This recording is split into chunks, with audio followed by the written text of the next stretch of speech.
A 10 de julho de 2017, o primeiro-ministro do Iraque anunciava a libertação de Mossul da ocupação do autodenominado Estado Islâmico. Nesse mesmo dia, Paulo Moura, jornalista e escritor português, chegava à cidade, assolada pela presença de militares do Daesh. Khaled, amigo e tradutor, ofereceu-lhe estadia na quinta da família, que dá mote ao livro, Uma Casa em Mossul.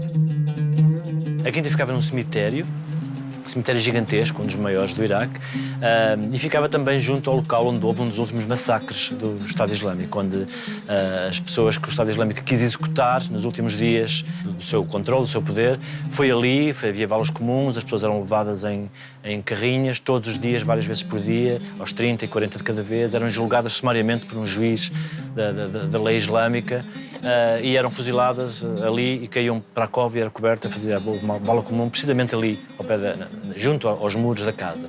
Foi aqui que eu fiquei a dormir. E na primeira noite, de facto, fiquei a dormir dentro de casa, numa sala.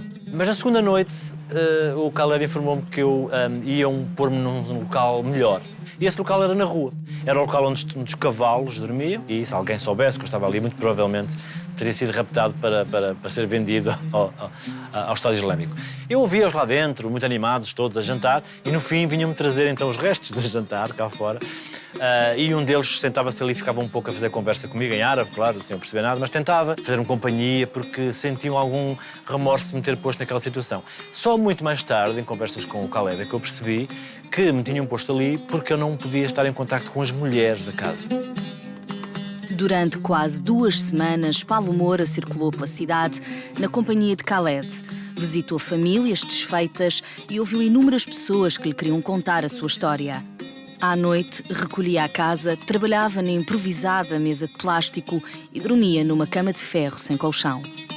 Acho que a literatura e a literatura portuguesa, designadamente, sofre um pouco por isso, por os escritores muitas vezes não irem para o terreno, não contarem a vida e estarem um pouco isolados. Num período como o nosso, em que está tanta coisa a acontecer e o mundo está em mudança tão rápida e tão radical, eu sinto que os artistas e os escritores, talvez mais do que todos, têm uma certa obrigação de nos contar isso, de ir para o mundo, compreendê-lo e depois contarem-nos. Nesse sentido, podemos chamar de residência literária, porque é o melhor local para escrever, é o local onde estamos a viver os acontecimentos.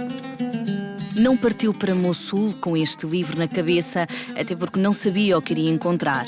Voltou, como sempre, com blocos cheios de histórias, às quais juntou outras sobre a mesma realidade, como a entrevista a Nadia Murad, a Yazidi, que foi escrava do Estado Islâmico e, entretanto, laureada com o Nobel da Paz 2018.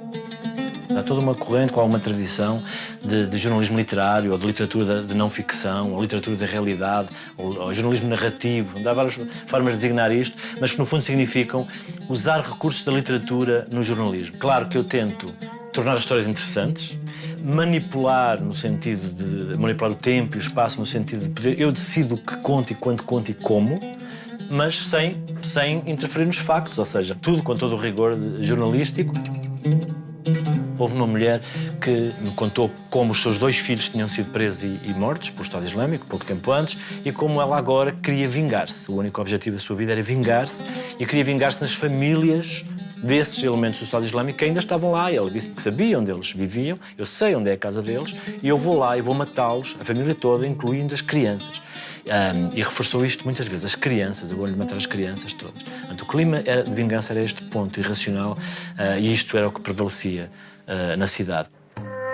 Paulo Moura perdeu a conta aos testemunhos que se acumularam nos blocos de notas e na memória. Algumas dessas vozes transformaram-se em personagens.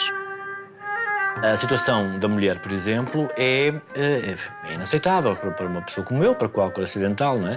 A mulher deste jovem, de 25 anos, do Khaled, estava fechada em casa com os seus 5 filhos, não podia sair, ela não a deixava sair, não tinha amigos nem amigas, não tinha opinião sobre nada, porque não sabia, porque não era informada, estava a guerra a acontecer toda à volta e ela não era informada, não sabia. E ele considerava isto normal, porque dizia-me que as mulheres eram inferiores, porque Deus tinha feito as mulheres inferiores.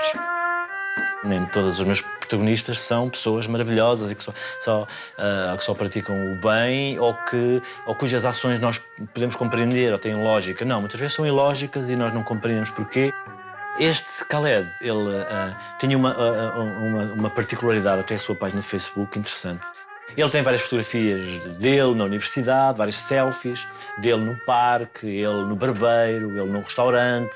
E não há uma única imagem da guerra, da destruição, como se ele fingisse que isto nesta realidade não existe.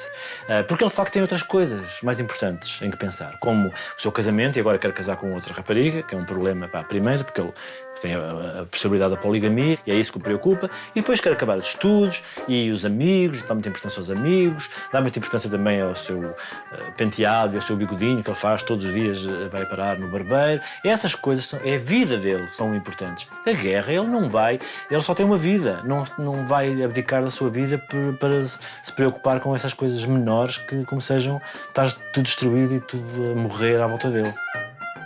Ele, quando andava comigo pela cidade, como guia, a descrever-me o que havia na cidade, ele comportava-se como a cidade antiga ainda lá estivesse. Ele apontava e dizia: ali é um restaurante onde servem um frango muito bom, ali é a escola onde os meus filhos andam, ali é a rua, isto, ali é aquilo.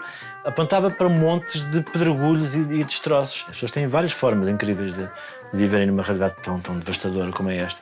A do Khaled era esta, ele não via a realidade à sua volta.